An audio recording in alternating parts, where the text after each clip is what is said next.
Hey Jimmy and Jennifer, I'm here with my main man Stitch. I just want to say congratulations. You know, love is this feeling you feel you're going to feel when you felt a feeling that you haven't felt before, and I feel you guys really feel that for each other, so I feel very happy for you. Congratulations, Jimmy and Jennifer. What, that's it? That's all I have to say. Yeah, come on, man. These guys are old friends. Just follow me, okay? Jimmy and Jennifer, congratulations on your wedding. What are you doing? Yeah, sure, your wedding. Your big day. It's all about you. Meanwhile, Stitch is all alone. Stitch, I'm trying to do something here. Sure, it's easy to find love when you're beautiful and successful and maintain a decent level of hygiene like those two. Look at Jimmy, the golden god with his stylish goatee. He works IT for NASA and makes $1 billion a year. I don't think it's NASA. And Jen, she looks like the peppy girl from the Progressive Insurance commercials. Who wouldn't fall in love with her? She saves thousands of lives a day. Who can resist her in her nurse's uniform?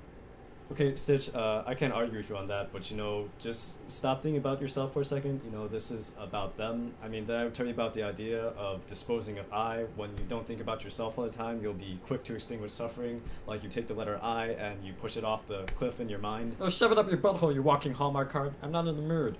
Well, you know, how do you think I feel? I'm just some square dork loser nerd who writes short stories about lobsters. You know, what kind of girl would be into me? I mean, I remember the first girl I ever liked in first grade. Oh no, don't start. No, listen. When I was in first grade, we were all sitting on the floor, on the rug, as us first graders do, and her head fell into my lap, and you know, that was it. I fell in love. And so later, we're sitting at the desk, and I turned to her, and even though I didn't have anything to say, but it didn't matter because she stabbed me in the face with the sharpest pencil in the universe. And yes, it was just a pencil, but she brought it down with enough force as to draw blood. And so you have to also factor in the emotional pain of the love of your 6-year-old life, you know, stabbing you in the face.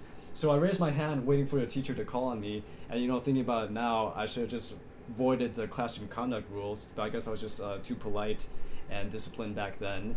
And you know, elementary school teachers being as underpaid and unmotivated as they are, she never called on me.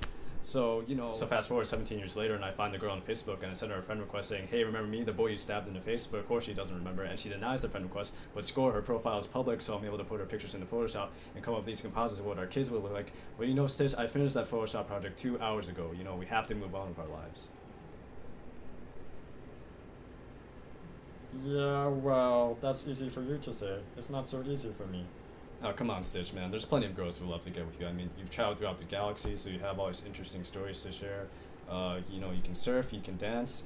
You know what they say about guys with big ears, that they're great listeners. You're obviously very proud of your body. That's why you're naked all the time. You're strong. You're always lifting stuff over your head. And, you know, you're aggressive. Girls like a guy who can take charge. You really think so? Yeah, I do.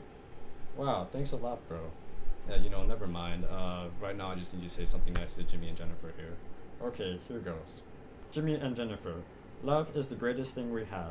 Whether we're finding it or losing it, nothing else makes one feel so alive. We need that sometimes as we go through the days on a routine, mundane schedule, working, engaging in generic small talk, staring at screens, eating junk food, stressing out, worrying, watching clocks, faking smiles like robots, like we are not in control. We need these reminders that we are human, we are alive, we can feel. The thing is, we are not in control of our love either. We cannot help who we have it for. Not that I know what I'm talking about. Love is like a form of art, an infinite number of ways to interpret it, but ultimately inexplicable except for whatever explanation is within yourself. Good? Yeah, great. Congratulations, Jimmy and Jennifer. Congratulations!